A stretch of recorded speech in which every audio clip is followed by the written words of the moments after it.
yourself.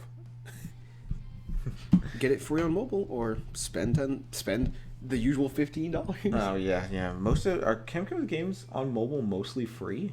Most of them are, yeah.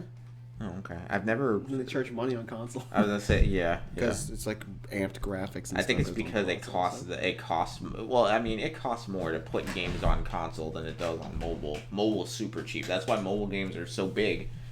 Is because companies can make decent mobile games. Or they can just make shovelware and they're so cheap to put them on a phone. Or they can just make shovelware and put it on PlayStation and Steam. Plus, everyone's got a phone. At this point. Getting a phone is so much easier than getting a console. And so much cheaper sometimes, because you can just put it on, like, your phone bill. Yeah. So then it's like they just give you the phone, and you can just load it up with games. You have a game-dedicated phone. Yeah. It's like, this is my Kemco phone! Alright. Well, this is an attempt to speak. Is this going to be an attempt to speak, or is this going to be something different? Probably just put it into something different, I guess. We just take the attempt to speak approach to it. Okay. So it's not an attempt to speak. Just put in, like, the Kemco games, like, whatever. Just a discussion about the game I just beat. Yeah. Maybe we'll come up with a title after this. I don't know. But, either way, for now, this is going to be a discussion about the Kemco, well, kind of Kemco, but specifically Kemco's game, Crystal Ortha, which is a game that you streamed all of. Yeah. Because it's all on this channel. You can go back and literally just the long episodes that are all like an hour and a half. That's them. There's like 8 of them. So like take like 8 parts. 8, I think. It's either 7 or 8. Yeah. But, the playlist for the Kemco games will be in the description too. So yes. The entire live stream is on this channel, and you can go back and watch it. But this is going to be a discussion about your experience with it. And I guess because this is the first one, because there's going to be more since we're going to be playing all of them, dude. Yeah. That's the plan. So I came up with a few things just so that way we can at least get an idea of the game and how you felt about it. Great. So the first thing is, how familiar are you with Kemco games? Because aside from knowing they exist, I'm not all that familiar with any of them. So right. Well. It goes without saying that they're all made with RPG Maker. Mm-hmm. I don't think it's all the same engine, seeing as how they team up with like 3 other companies to make 3 different styles of RPGs. So it's probably like 3 different versions of RPG Maker. Though they are versions that I've never messed with, because mine was a XP, and I think MV was the one I was with before I just kind of stopped with Game Maker. But that was RPG like early Game Maker. Yeah, that was like early, like when did I start doing? I was in high school, so like 2013, I think. Yeah, about sophomore junior year. So yeah, 2013 was when I was doing RPG Maker. I didn't make anything. I just like the fact that I get to do whatever I want in there and just play it. I'm like, oh, this is cool. Let's make a new one. Yeah, and we were like the OG Scratch creators. I know you had a series going for a while on there. I don't even remember what it was. Supersonic Mario is where it started. Yeah, didn't you make like 4 of them? Yeah, like 4 of them. Then like one spin-off that had a sequel, and people loved it. it was good. I mean, I liked it. I liked it because it was easy. Maybe we 4 stages, and it's pretty easy. Maybe we should play it one day. Yeah, maybe one day. But going from scratch to Game Maker, I did a little bit of Game Maker in high school. Branched off to doing Pokemon Fire Red mods.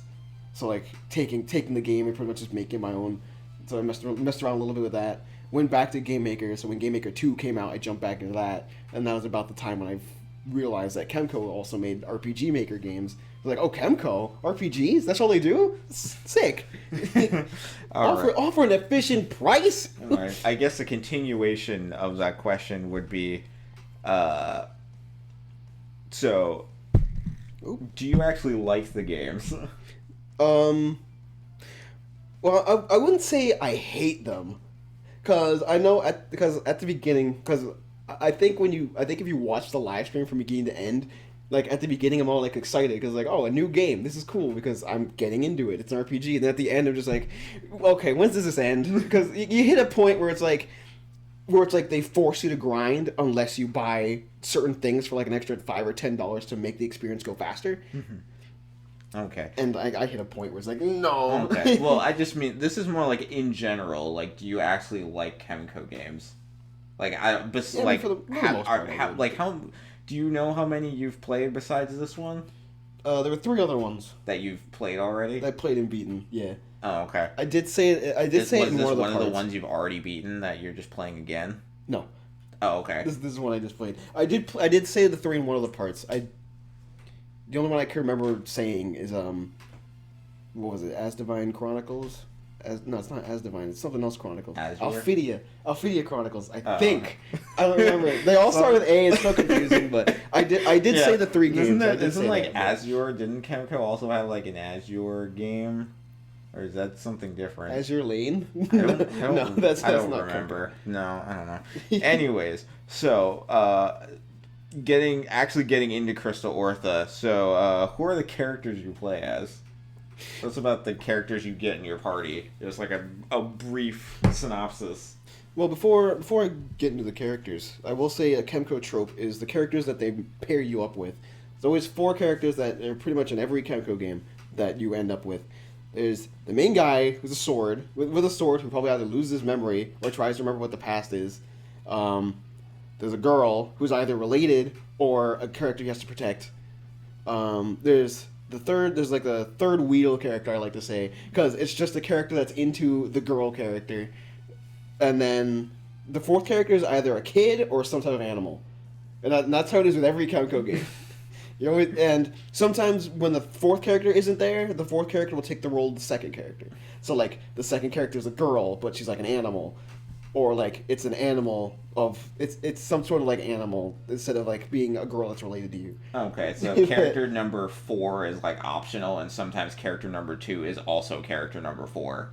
Yeah, essentially. It's like, oh, your sister turned into this, or it's a girl animal that the 3rd character's into. I don't know.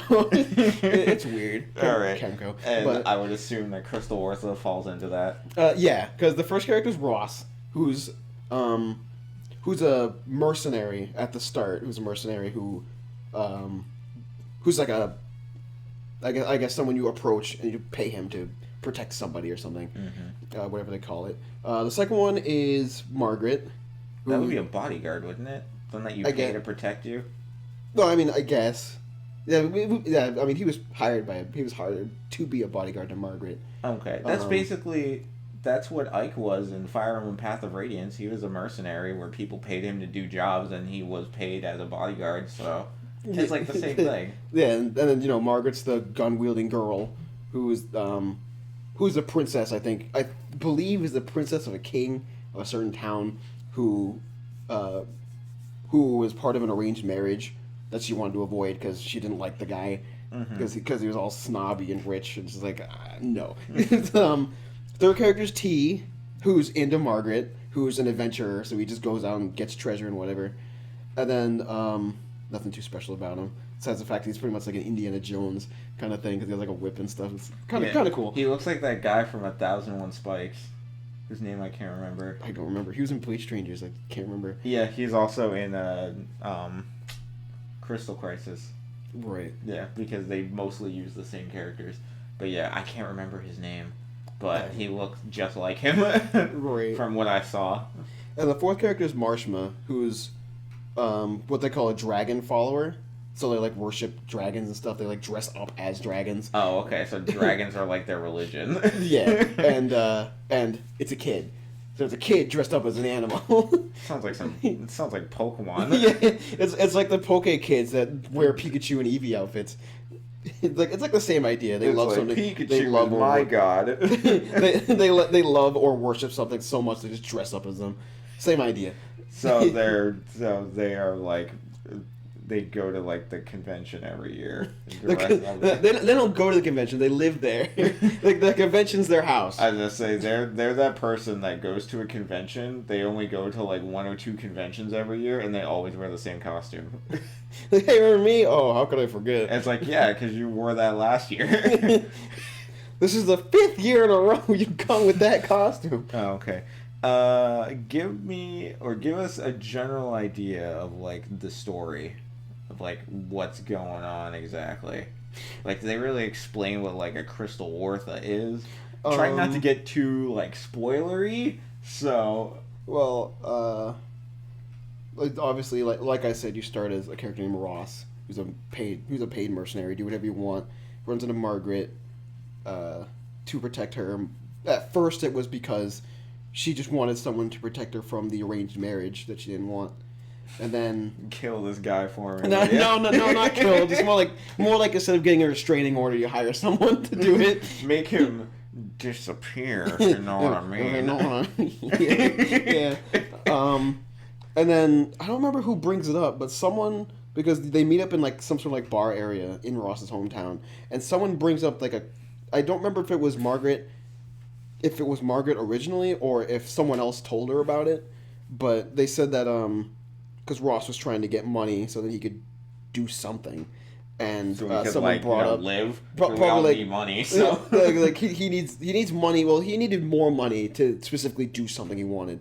I don't remember what it was, but someone brought up that if you need money that badly, why not go for the Crystal Ortha? Well, that's just a myth or whatever. And then Margaret's like, dude, Crystal Ortha's real? It's like, Crystal Ortha, tell me more about it. I was gonna say Margaret sounds like one of those people that believes everything she reads on 4chan. every 4chan leak. She was like, "Oh, I have this source. It's real." Like, I saw it online. It's real. She's one of those people that believe that about the like Metal Gear Solid 2 HD remake was happening because she saw it on 4chan. She was like, "Oh, that's real. It's happening." 4chan leak. 4chan is 100% fact. She's the first person that believed the Grinch leak for Smash Ultimate. Oh, yeah. Which I didn't even hear about it. I didn't even know it was a thing until it was already proven false. So, but she's like, Crystal Ortha, they learn more about it. That's like this in some sort of like place with where the dragons used to be because they're not as common anymore. And then since she already hired Ross to be a bodyguard, she convinces Ross to go for it because it's like, well, if it's just a legend, who cares or whatever? It's like there's no point in looking if it's not real. And then, one speech later, he's like, fine, I'll do it. So they leave the town. They go on a bunch of adventures, meet up with T and Marshma. I mean, eventually, Ross is hopefully going to get paid either way. Yeah. He's being paid as a bodyguard. So he's still getting something out of it. So I don't see what he really has to lose. You're right. Like, it's just a waste of time, you know what I'm saying? Well, what else is he going to do? It's like, geez, you sound like you're in some sort of RPG game. No, he doesn't have to say that. I was going to say, what else is he going to do? He's getting paid to be a bodyguard. Like, what are you going to do? Like, hopefully find someone else that will pay you? Yeah, I'll go for someone else who's actually going to pay me real money. Margaret pay you in wooden nickels? Pay you in gum. But they have gum in whatever century this takes place in. But I guess you could say he cut his losses because, she's part of royalty, so they have money. Mm-hmm. So it's like, whatever. So yeah, they go searching, meet up with T and Marshma and shenanigans and whatnot. So that's essentially, pretty much a gist. But yeah, so basically, like, the story is that they were trying to find the Crystal Ortha, which I guess the Crystal Ortha is some crystal that's like the most valuable thing in like existence or something. It's a spot. It's like a particular spot somewhere in the world that just has a whole bunch of gold. It's said to be if you find it, then you become very rich. So it's like a place. Yeah, it's like a particular spot. Okay. It's said to be like if you get there, then you just like mad rich. You get like full of riches and want whatever you get. Did they have any kind of like idea of where, like, any kind of like ballpark estimate of like where this spot could be, or are they just like randomly searching the whole world? At first they seem lost because they're just pointed in a direction. They're like, okay, well, let's go there, and then that's where T is, and then T knows more about it. So then he's like, I know where it is. It's like in this particular spot, but there's no way we can get there on foot. Okay, so T like believed in the Crystal Ortha like from the beginning. Yeah, I mean since he's like, oh, it's treasure, I'm sure it exists. So then he like kept information about it, and it's like, I'll probably like with more help, I can maybe like convince people or team up with other people to get there. Mm-hmm. But for right now, I'll just go off and do other things until I actually round up more people. Okay. What did you think of the overall story? It's Kemco. That's like the simplest thing. Where it's like, character wants something, and then that's what the whole story's about, I guess. I mean, it doesn't really branch off that often either. Yeah, so you just felt like it was a typical Kemco story or something you would expect from them. Yeah, just like A to B. Mm-hmm. Like go to every town at least like once or twice, and then don't have to go there anymore. Okay. Now, I'm gonna put these together. So, were there like other side characters that like played a part in the story aside from the main ones? And then also, what characters were your what characters do you like the most and the least? Well, not really anyone's side story wise. I don't think. Well, because they didn't. It's not like they were in your party and then left. Yeah, I just mean like, were there like other characters that like had a name and like personality and played a part in the story? Like even if you like side characters that like you don't play as. No, I mean not really. There's like Marshma's dad's like the dragon priest who shows up the most, but he mostly just tells you go here and then come back to me. It's like then you do it. It's like, oh, go here, then come back. Oh, okay. So it's like Tom Nook. Essentially, he bosses you around. He's like big. He's like big boy Tom Nook. Yeah. Because like don't just go to the town, go to the world, and then come back. Because like I have this. Because essentially he's like I have this place that'll lead you somewhere, but you can't do it until you get these particular things in these spots, and then once you do that, come back to me with them, and we'll continue the story. Sounds like Final Fantasy 1. 4 sacred crystals and all that junk. And then there's also the person that Margaret was originally going to marry for the arranged marriage. He shows up a few times. You fight him once. He's as snobby as ever. I mean, you essentially when he shows up on screen, you know he's made to be hated. Yeah. I did not like him because that's the intention. So I guess they did a good job on that one. Yeah, but I would say you're supposed to. Yeah, it's one of those characters that you're supposed to hate. Yeah. Jeez, was he worse than T? Yeah, I mean, I'm not a huge fan of the lover boy type where it's like they're there just because another character's there and they like that character. Essentially, what T was, but like the snobby rich guys are just above everybody and just made to be hated. You know, they're made to be hated, so of course I hate them the most. But it's just that kind of personality. Like, so would you just say that he's your least favorite character? Yeah, and understandably. Yeah, I guess it's supposed to be that way. So T and Ross, do they not have any family in the game? Is it like just them? T mentions his dad a few times, but you never see him. It might be a post game thing. I didn't play the post game after like New Game Plus or whatever. I didn't play that.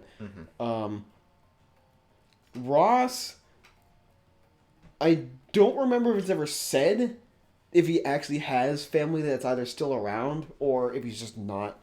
Or is this not mentioned? I don't remember. Like the intro, I don't remember if the intro cutscene tells you that or not. But I don't even know if he mentions it either. I don't know if it's ever explained. If Ross has family. So kind of just either way throughout the game, it's just like that. It's just them. They don't really have any family. Yeah, the only one that talks about their parents is usually everyone but Ross. They talk about their dad, mostly. And then there was one part where you meet up with Margaret's mom and do whatever there. That's like the only part she's in. But it's just like one part in the game. Yeah, but they mostly just talk about dads. And then Ross doesn't really talk about any of his direct family. They only care about the superior parent. Kidding. The parents are still alive. Yeah, the ones who still have them. Yeah. So who would you say would be the character you like the most? Probably Margaret. I mean, that's probably stereotypical for me to say because it's the girl. But I like the fact that she's a gun wielder. And she's I think she was the kind of person in the story that didn't really like to branch off of whatever like she wanted. I mean, I didn't really like that part of her. Where it's like, I want Crystal Ortha, and then you try to branch off something else. It's like, wait a minute. What about the Crystal Ortha? She was like, we already had a goal. We got Crystal Ortha! But no, she was side road. But she was also the character where if Ross had any doubts about himself, like if they thought they were lost or if Ross thought he was incapable of something, then Margaret was always there to lift his spirits back. So I thought that was pretty cool. Yeah. She's like the support. She's the mom. She's the moral support with a gun. I'll give you sure it works. I got your moral support right here. All right, let's see. Uh, did the game try to have any sense of humor? Were there any moments where the game actually was funny, or just like tried to be funny but fell flat? Or did it try to like take itself too seriously? No, it never took itself seriously. I mean, yeah, I mean, even the characters in the game never really took it seriously at all. There were a few moments where I did laugh only because of the dialogue was awful. But that was like the funniest part because some of the dialogues were bad. I wish I could remember which ones though. But I mean, I'm sure none of it was like Initial 2 bad, but no, nothing was Sophia from Initial 2. Nothing was like Sophie levels of so bad it's funny. Yeah, but no, I think from here to there, I think the dialogue sometimes made me laugh. That was my computer. Yeah, that's me. I think to a point, like not really a hearty, belly holding ha ha laugh, but yeah, it was more like I smiled. I have to say, but it was like, but was it more of like the game, like did something or said something like that was wrong that was funny, or was it like the game actually tried to like do some type of humor? It was more like when it tried to be funny, it just came off as like dumb. No, okay. But yeah, like I said, there were some moments where I kind of laughed a little bit, but it was mostly just dumb humor. Yeah, doing a humor in a game like that is not always easy. It's generally pretty tough. Especially like no voice acting or whatever. So that too. So how hard would you say the game was overall? It was really easy at the start. I pretty much got halfway through after like 3 sessions. I'm like, oh, this game isn't that long. Then usual Kemco. So when you reach the end, then it gets real grindy. Everyone can like 2-shot you unless you're a certain level at the end. Whereas like it didn't. I felt like it didn't matter how much you grinded or whatever if you didn't bring because everyone gets like arts or like abilities when you level up, or you can just find them in like chests. You can find like I think scrolls or crystals or something. You can teach them to people. But there were some abilities that you were to get. Like there's a cap. I think the cap was like 70. You learn your last ability, and those last abilities you kind of need to actually like beat like the later bosses to do like the most damage as fast as possible. So I guess depending on how you play RPGs, I guess that could be grindy. But even before I hit that point, since I'm kind of a grindy player and I'm like I should probably grind before I continue the story, I pretty much hit level 70 before it became an issue. But I realized that I learned this I'll call them arts. I learned this art last. So now I have to use it and I can't beat it. Yeah, so you have to reach like a particular level in order to be strong enough to stand a chance, but are there also like particular items you have to have in order to like get past certain parts? Like, do you feel like there was ever a point where like you were forced, like you were put at like a standstill because you didn't have a certain thing? Probably just. Or is it possible to just grind your way through the whole game? It's mostly just equipment and weapons. I mean, by the time you hit the end of the game, you already have your best weapons you can get. They don't give you the option to use items in battle. Like you can't like have potions spare hand or like Phoenix Downs to bring you back. So you have to rely on whatever abilities your characters have. So you can use like arts during matches to be able to use those to bring people back or heal them. But if you don't have those, you're not healing. No. Okay. So like by the end of the game, I had to have like 2 or 3 characters that could bring people back, and like 3 different characters that healed because the healing arts were like took different amount of meter every time you used it, and like you only get so much meter per turn. So you kind of have to like strategize to figure out who you want to be healing, who do you want to revive, and when. Yeah. It gets to a point. I was gonna say the game just makes you do a lot of math, but like most RPGs do. So yeah, so it's not like there was an item that I didn't have that I couldn't do because they wouldn't let me use them. But I think if you just have max weapons, if you just have the strongest weapons and equipment, then you should get by pretty easily. You can pretty much get through the whole game that way. Yeah. Yeah, it just sucks that like you could reach a point where if people don't play RPGs like you do and they just like to play through it, they'll eventually reach a point where like the difficulty like spikes up real good, and you gotta go back and grind for like a couple hours until it's brought about. I can see how that would just turn people away from it. Yeah, I mean, people hate that stuff. Yeah. So no one wants to have to grind.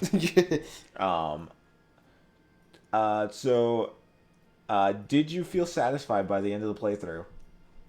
Because you did beat it. So yeah, I mean, I would say the final boss, once I did it, I felt pretty satisfied, even though it took like 4 tries because of crap I've had no control over. Cause like, oh, I'm doing it, and then 3 are dead. It's like the 3 that are dead can't revive. The 3 that are dead are the only ones that can revive. The 1 that's left can't bring them back. Like, well, now I gotta restart. But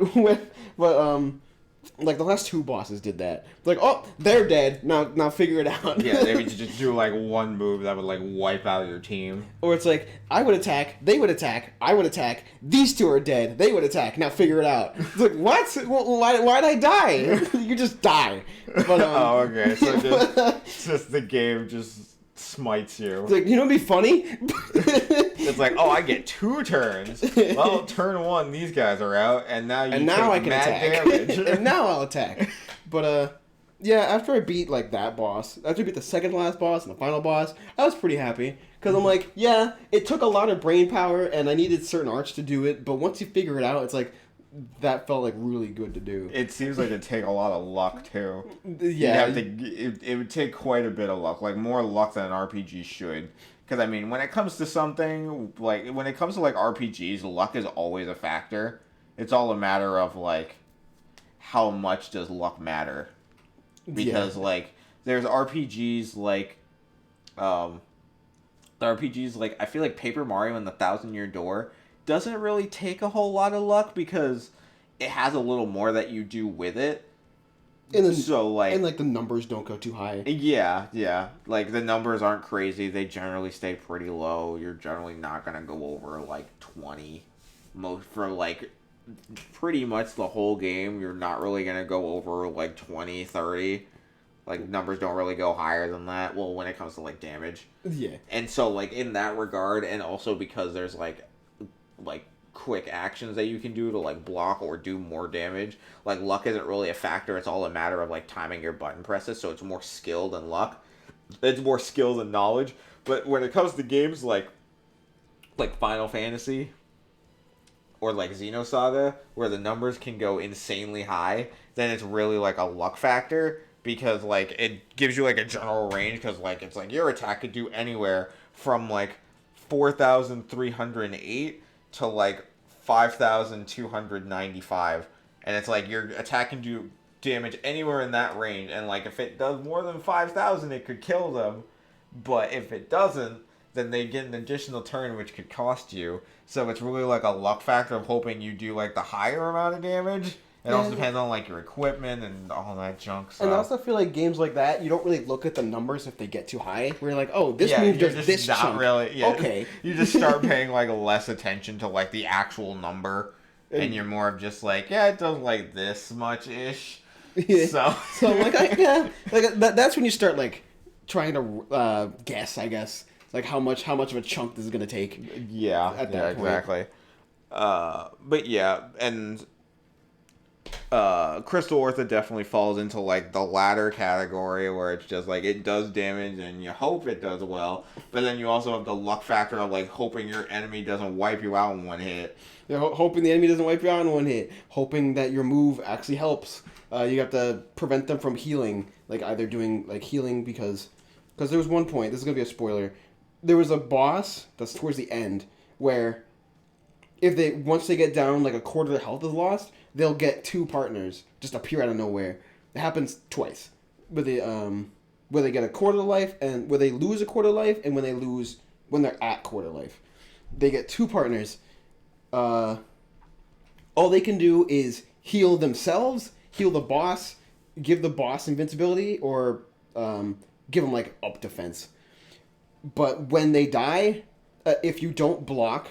If you don't do like a heal blocking move, which prevents an enemy from healing, when they die, they give their health, like all their health they had that they lost, give to the boss.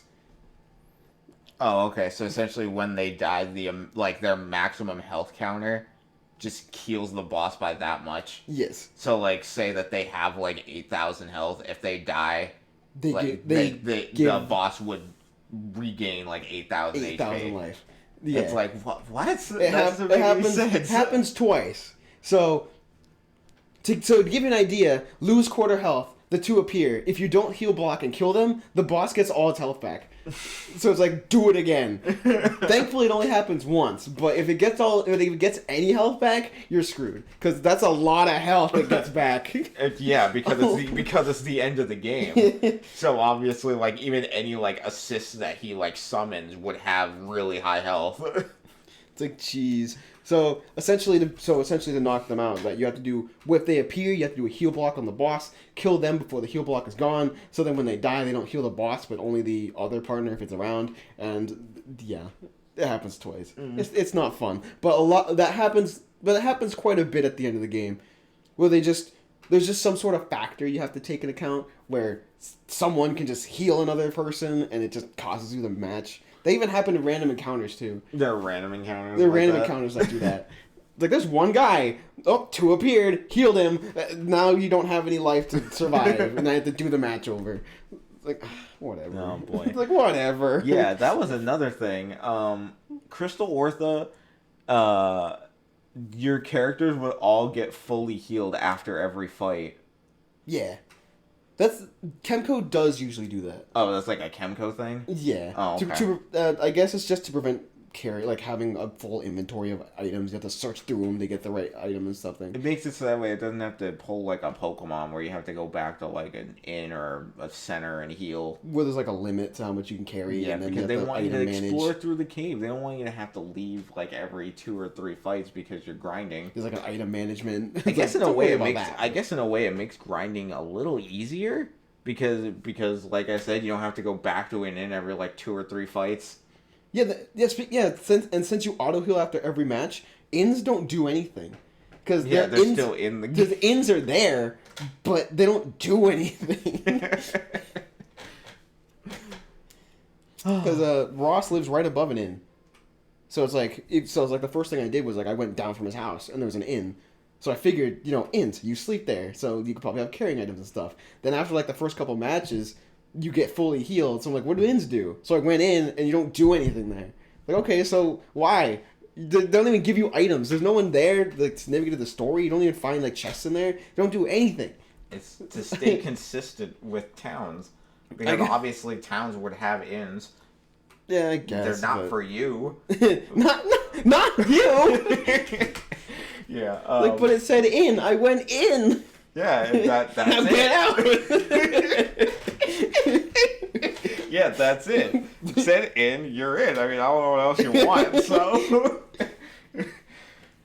Oh, yeah, okay. And then the final question that I had. Is this a game that you feel you could recommend to other people? I feel like I can only I wouldn't recommend it to people trying to get into RPGs. It might be a little hard. Probably obviously veterans to RPGs.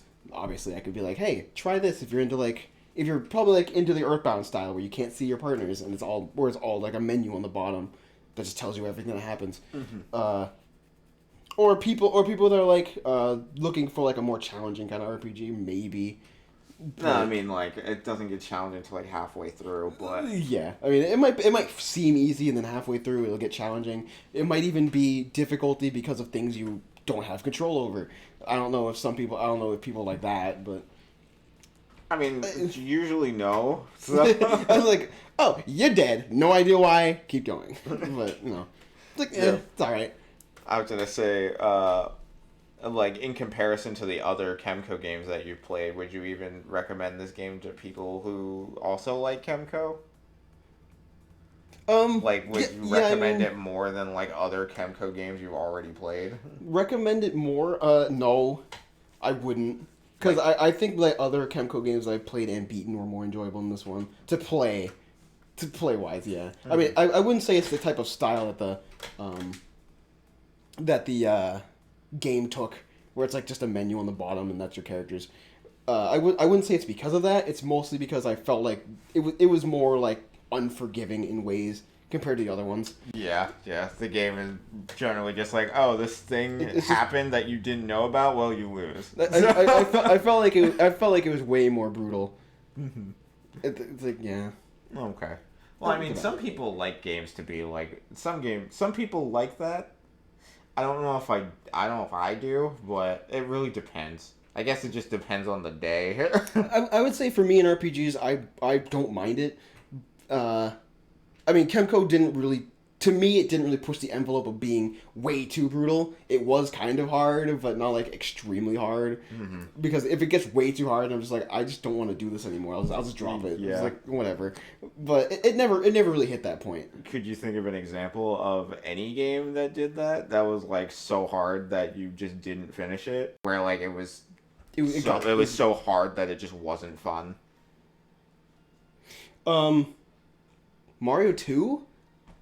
Kind of like that. Yeah. Mario 2 definitely falls into like Mario 2 / Lost Levels, where it's just like hard to the point where it's like not fun because it's just unfair. Because things happen that obviously, like, unless you played before, you don't know that that's gonna happen, and it's just not fun. I think I mentioned this on Attempt to Play, but Recore was like that. I mean, it pretty much hit my breaking point on that one. It was really bad. To the point where it wasn't fun and you played it anyways. I will say I did force myself, obviously. I'm just like, I have to do this, but I don't want to. I was gonna say, I'm the type of person where it's like, if a game is too hard, like, I'm not capable of forcing myself to do things. Like, even if I like a game, I can't make myself play it. So right, I don't know, when it comes to games, it's like I started it, I'll try to finish it, and like if I'm close to the end, like it was Recore, because that was literally the last part of the game, so I literally just forced myself to do it. It's like, I will say Brutal Legends was like that. The reason why I didn't beat it, and even because I just got off of Recore. So you know what's funny is that Brutal Legends was like 2009, and I believe Recore was. So it was like, Recore was like 7 years later and fell into the same trope. Yeah, but unlike Recore, I didn't finish Brutal Legends. Just like, I did all I could. I just can't do it. so I dropped it. Yeah. I just looked up the ending and was like, okay. And then when you told me that Brutal Legends 2 was announced, like last week. Not announced. The team that did Brutal Legends did Psychonauts 2, and they said that it's something that they were talking about. Is that potentially doing a Brutal Legends 2. So nothing's been confirmed. They just said that it's been brought up. Okay. So it has been mentioned. All right. Well, that they might do that. They could do a Brutal Legends 2. The first thing I thought was I'd play it. All right. But that essentially, in a nutshell, is a generalization of Crystal Ortha from someone who's played through the whole game. Trying not to spoil anything. Yeah. We tried to keep it as broad as possible. It wasn't really a spoiler. Really, the only thing was like you described like how the ending fight can be, like how brutal the game can get, like at the end. Yeah. I guess the only other question, if you have an answer for it, is what Kemco game do you plan on streaming next?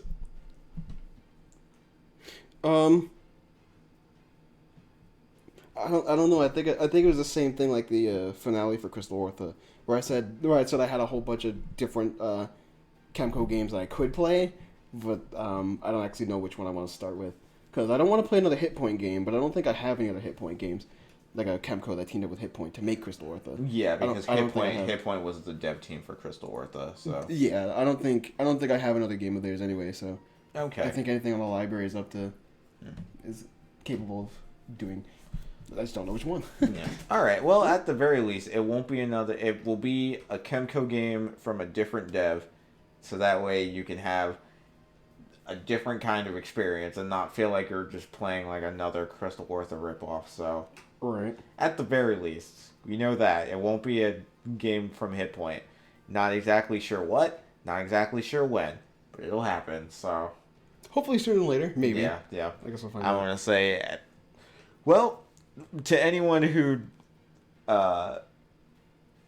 decided to listen to us ramble about Kemco, for anyone who even gives any kind of smidgen of a care about Kemco, because I know a lot of people disregard Kemco because they're like, these games are on RPG Maker, and they don't care. Right. So Kemco gets a lot of flack from a lot of people who don't play their games. But I'll say I'm a Kemco fan. I'll be here. I'll say I'm a Kemco fan. I like it. Yeah. Kemco games are interesting. They keep it old school when a lot of other companies won't do that. So, I mean, they do have that going. I mean, they even made a Mom Hid My Game. Yes, they did. They made Mom Hid My Game and Hide and Dance. Yeah. Oh, and then the second one was released on console a couple months ago. Yeah, Mom Hid My Game too. There's 3 of them, I think. So the third one's on mobile. There's a third one? Yeah. Oh, okay. Well, that'll come out on console eventually too. So. Yeah. Kemco. All right. Well, to anyone who made it all the way to the end, we greatly appreciate you listening. And you're going to want to subscribe and hit the notification bell because eventually there's going to be more streams of a different Kemco game because Crystal Ortha's finished.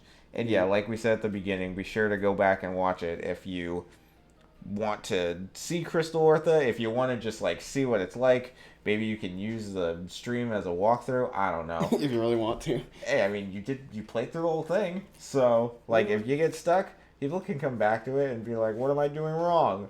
Right. To get to the point in the stream where you're like, what am I doing wrong? And then I had to figure it out live. Yeah.